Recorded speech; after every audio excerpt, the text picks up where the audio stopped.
Kozhikode medical കോളേജിൽ സമരം ചെയ്യുന്ന നഴ്സ് പി ബി അനിതയ്ക്കെതിരെ മന്ത്രി വീണ ജോർജ് ഡിഎംഒയുടെ അന്വേഷണ റിപ്പോർട്ടിൽ അനിതയുടെ വീഴ്ച വ്യക്തമാണെന്നും കോടതിയെ ഇക്കാര്യം ബോധ്യപ്പെടുത്തുമെന്നും മന്ത്രി പറഞ്ഞു. എന്നാൽ അതിജീവിതയ്ക്കൊപ്പം നിന്നതിനാണ് അധികൃതർ തന്നെ ശിക്ഷിക്കുന്നതെന്ന് അനിത പറഞ്ഞു. വീഴ്ച ഉണ്ടായിട്ടില്ലെന്നും അനിത വ്യക്തമാക്കി. സിനോജ് തോമസ് ആണ് വിവരങ്ങളുമായി ചെയ്യുന്നത്. സിനോജ്, മറ്റു വിശദാംശങ്ങൾ.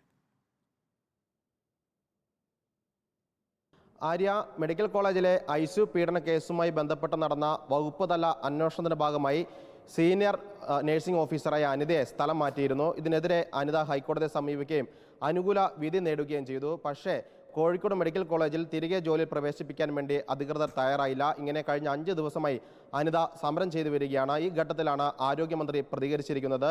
വകുപ്പ് തല അന്വേഷണത്തിൽ വീഴ്ച വരുത്തിയതായി കണ്ടെത്തിയെന്നും അതുകൊണ്ട് ഇക്കാര്യം ഹൈക്കോടതിയെ അറിയിക്കുമെന്നാണ് ആരോഗ്യമന്ത്രി പറഞ്ഞിരിക്കുന്നത്. പരാതിയുള്ള വ്യക്തിക്കൊപ്പമാണ് സർക്കാരുള്ളത്. ഉദ്യോഗസ്ഥയ്ക്ക് ഉൾപ്പെടെ സൂപ്പർവൈസറി ലാബ്സ് ഉണ്ടായിട്ടുണ്ടെന്നുള്ളത് വളരെ ക്ലിയർ ആയിട്ട് ആ റിപ്പോർട്ടിൽ പറയുന്നുണ്ട്. അപ്പോൾ അതിന്റെ അടിസ്ഥാനത്തിലാണ് അത് സ്വീകരിച്ചിട്ടുള്ളത്. ഈ കാര്യങ്ങൾ കോടതിയെ ബോധ്യപ്പെടുത്തും, കോടതി പറയുന്നത് പോലെ ചെയ്യും. എന്നാൽ തന്റെ ഭാഗത്ത് വീഴ്ച ഉണ്ടായിട്ടില്ലെന്നും അതിജീവിതയെ സഹായിക്കുക മാത്രമാണ് ചെയ്തതെന്നും ആരോഗ്യമന്ത്രി പറയുന്നത് വസ്തുതാപരമല്ലെന്നും അനിത പ്രതികരിച്ചു.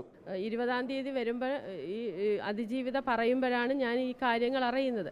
ആദ്യത്തെ ദിവസം എൻ്റെ ഒരു ഇതിൽ തന്നെ സർജൻറ്റിനെ വിളിച്ച് ഞാൻ ഒരു സെക്യൂരിറ്റിനെ ഏർപ്പെടുത്തിയതാണ്.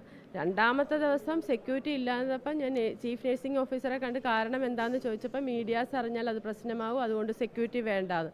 സർജന്റിനോട് ചോദിച്ചപ്പോഴും സെക്യൂരിറ്റിനെ തരാൻ തയ്യാറായില്ല. അനിതയ്ക്ക് പിന്തുണ പ്രഖ്യാപിച്ച് അതിജീവിതയും സമരരംഗത്ത് ഇറങ്ങിയിട്ടുണ്ട്. നാളെ മുതൽ 5 മഹിളാ കോൺഗ്രസ് പ്രവർത്തകരും. സിനോജ് തോമസ് ആണ് വിശദാംശങ്ങൾ നൽകി.